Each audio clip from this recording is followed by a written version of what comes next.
షర్మిలను కడపలో ఎంపీగా నిలబడమని వివేకానందరెడ్డి రాత్రి కల్లోకి వచ్చి చెప్పాడంట ఆమెకి. ఆమె ఇప్పుడు కడప జిల్లాలో మా చిన్నాన్న ఎంపీగా నన్ను నిలబడమన్నాడు అని కళ్ళబుల్లి మాటలు చెప్తా ఉంది.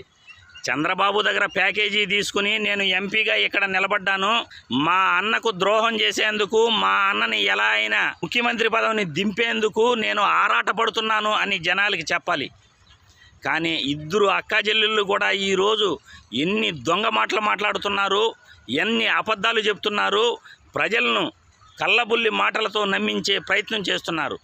చంద్రబాబు దగ్గర మీరు ప్యాకేజీ తీసుకున్నది నిజమా కాదా అని షర్మిలను, వైఎస్ సునీతను ప్రశ్నిస్తున్నాను. వివేకానందరెడ్డి రెండో భార్య గురించి మీరు ఎందుకు ప్రస్తావించట్లేదు సునీతమ్మ, షర్మిలమ్మ అని ఈ వీడియో ద్వారా అడుగుతున్నాను. వైఎస్ వివేక బతికుండేటప్పుడు ఆస్తుల గురించి గొడవలు మీరు పడుతుండేవాళ్ళ లేదా ప్రజలందరికీ కూడా తెలియజేయండి.